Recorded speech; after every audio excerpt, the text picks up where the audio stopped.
Pension గాని ఇవన్నీ కూడా సబ్సిడీతో ఇచ్చాం ఆ రోజు.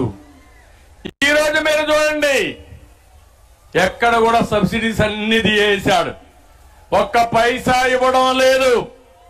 ఇంకో పక్క ఒకప్పుడు ఒక టన్ను 18,000 వచ్చేది, ఇప్పుడు టన్ను 11,000 నుంచి 12,000 వస్తా ఉంది. అంటే గవర్నమెంట్ సీతకన్నేసింది, మార్కెట్ లేదు. ఒకప్పుడు నేను మార్కెట్ తగ్గినప్పుడంతా మార్కెట్ ఇంటర్వెన్షన్ ఫండ్ ఇచ్చి పామాయిల్ కాపాడిన పార్టీ తెలుగుదేశం పార్టీ అని చెప్పి మరొకసారి మీ అందరికి విజ్ఞప్తి చేస్తున్నా. పామాయిల్ దెబ్బతినింది, అక్వా దెబ్బతినింది. మళ్ళీ హామీ ఇస్తున్నా, రైతుకు న్యాయం చేయడం కోసం పామాయిల్ ని ప్రోత్సహిస్తాం, సబ్సిడీలు ఇస్తాం. అక్వా రైతుకు కూడా ఒక యూనిట్కి ₹50 కరెంట్ ఇచ్చి దాన్ని కూడా ప్రోత్సహించే బాధ్యత తెలుగుదేశం పార్టీదని చెప్పి నేను మీకు తెలియజేస్తున్నా. నేను ఒకే ఒక విషయం మీ అందరికి చెప్తున్నాను, ఏ నాయకుడైనా ఏ రాజకీయ పార్టీ అయినా ప్రజల్ని బాగు చేయడం కోసం ఆలోచించాలి, మీ జీవితాల్లో వెలుగు రావడానికి ఆలోచించాలి. అట్లా కాకుండా మాటలు చెప్పి ముద్దులు పెట్టి తల నిమిరి ఒక్క ఛాన్స్ అని మిమ్మల్ని గోదావరిలో ముంచే నాయకులు వస్తే మన జీవితాలు ఏమవుతాయో ఒక్కసారి ఆలోచించమని కోరుతున్నా. ఈ రోజు నేను ధైర్యంగా చెప్తున్నా, ఆ రోజు తెలుగుదేశం పార్టీ హైదరాబాద్ అభివృద్ధి చేశాం, సైబరాబాద్ నిర్మాణం చేశాం.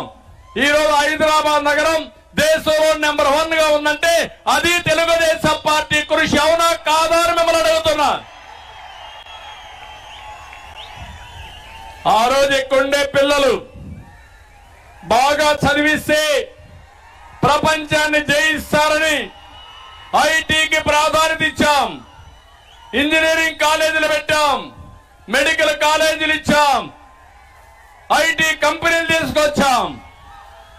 ఈరోజు నేను గర్వంగా చెప్తున్నా, ప్రపంచంలో ఏ దేశానికి పోయినా మన వాళ్ళు అక్కడ ఉంటారు. మొన్న కష్టం వస్తే 80-90 దేశాల్లో నాకు సపోర్ట్ చేస్తూ నిరసన తెలియజేశారంటే అది తెలుగుదేశం పార్టీ తెలుగు జాతికి ఇచ్చిన వరం. ప్రపంచాన్ని జయించే శక్తి మా యువతకుంది. వాళ్ళని ప్రోత్సహిస్తే ఏమైనా చేస్తారు. అందుకే హామీ ఇస్తున్నా, ఆ యువతతో నేనుంటా, వాళ్ళని ప్రోత్సహిస్తా. మళ్ళీ చెప్తున్నా, దీనికోసమే ఈరోజు సూపర్ 6 అనే కార్యక్రమాన్ని ప్రవేశపెట్టాం. దాంట్లో మొట్టమొదటిసారి మా తమ్ముళ్ళకి, మా యువతకి ఒకటే హామీ ఇస్తున్నా, సంవత్సరానికి 4 లక్షల ఉద్యోగాలు, 5 ఏళ్లలో 20 లక్షల ఉద్యోగాలు ఇచ్చే బాధ్యత మేము తీసుకుంటాం. సిద్ధమా తమ్ముళ్ళు అని మిమ్మల్ని అడుగుతున్నా. జాబ్ క్యాలెండర్ ఉందా? ఉద్యోగం వచ్చిందా? ఇచ్చాడు ఉద్యోగం. ఎక్కడా? నేను ఐటీ ఉద్యోగాలు ఇస్తే వాలంటీర్ ఉద్యోగం, నేను గవర్నమెంట్ లో ఉద్యోగాలు ఇస్తే ఎక్కడ? సారా అంగడిలో, మద్యం కొట్లో ఉద్యోగం, ఫిష్ మార్ట్ లో ఉద్యోగం, మటన్ కొట్లో ఉద్యోగం.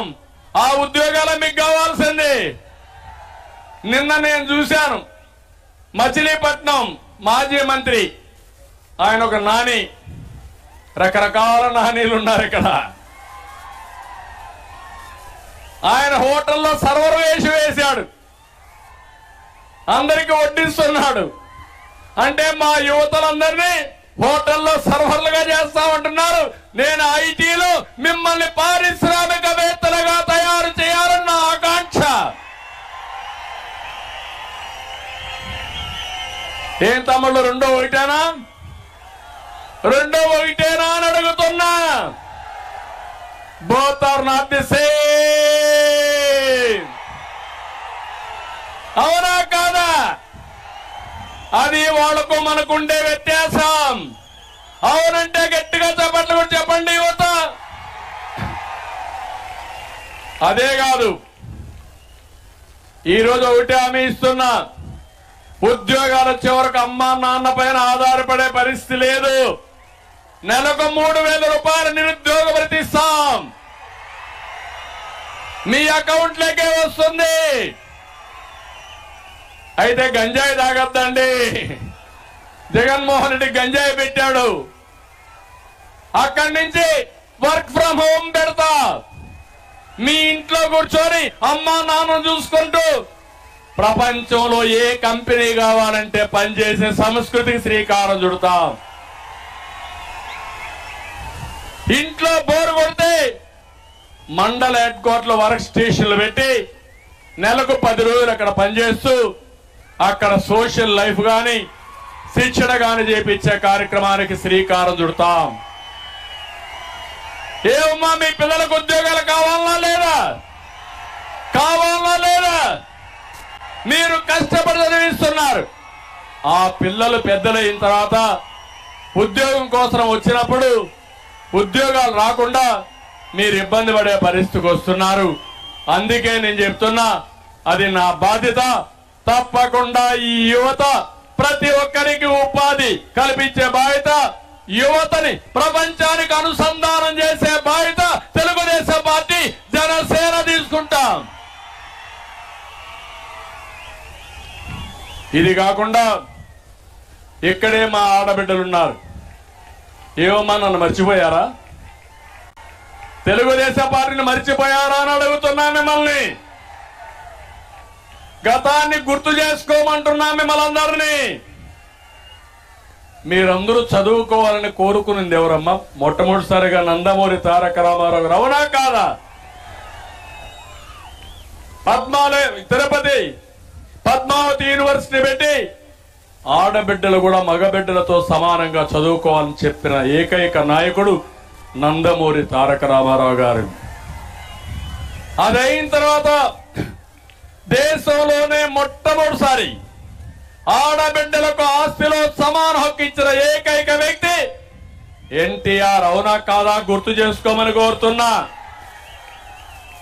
ఆ హక్కు మీకు ఇచ్చాడు. ఆ తర్వాత నేను వచ్చిన తర్వాత డాక్రా సంఘాలు పెట్టాను. మర్చిపోయారు నన్ను. 90 లక్షల మంది డాక్రా సంఘాల్లో ఉన్నారు. ఆంధ్రప్రదేశ్ లో ఉండే డాక్రా సంఘాల్ని ప్రపంచానికి పరిచయం చేసి మా ఆడబిడ్డల సత్తా ఏంటో చూపించిన పార్టీ తెలుగుదేశం పార్టీ. అవునా కాదా? గుర్తు చేసుకోమంటున్నా. ఎంతమంది ఎగతాళి చేశారు ఆ రోజు. ఈయనేదో చెప్తున్నాడు, ఈ ఆడబిడ్డలంతా సంఖ్యలో పుస్తకాలు పెట్టుకొని నిద్రలేస్తే బయట పోతున్నారు, వీళ్ళు ఏమి సాధిస్తారన్నారు.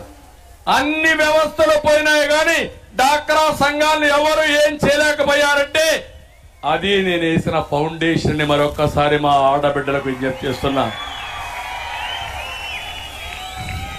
నేను అక్కడితో ఆగలేదు.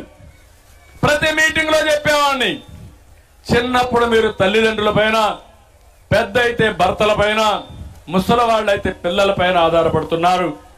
ఆర్థిక స్వాతంత్రం లేదు. చిన్న సరదా సినిమాకు పోవాలంటే మగవాళ్ళు డబ్బులు ఇవ్వకపోతే పోయే పరిస్థితి లేదని కాదు, మీరు ఆ పరిస్థితి రావాలి, మీరు మగవాళ్ళకి డబ్బులు ఇవ్వాలని నేను ఆ రోజు ఆలోచించి ఆర్థికంగా మీకందరికీ వెసులుబాటు కల్పించిన పార్టీ తెలుగుదేశం పార్టీ. అందుకే ఇంకో పక్క ఒకటి ఆలోచించాను, ఆడబిడ్డలను బాగా చదివిస్తే మగవారితో సమానంగా మేలుగా రాణిస్తారని ఆ రోజు నేను ప్రోత్సహించి ఉద్యోగాల్లో కాలేజీల్లో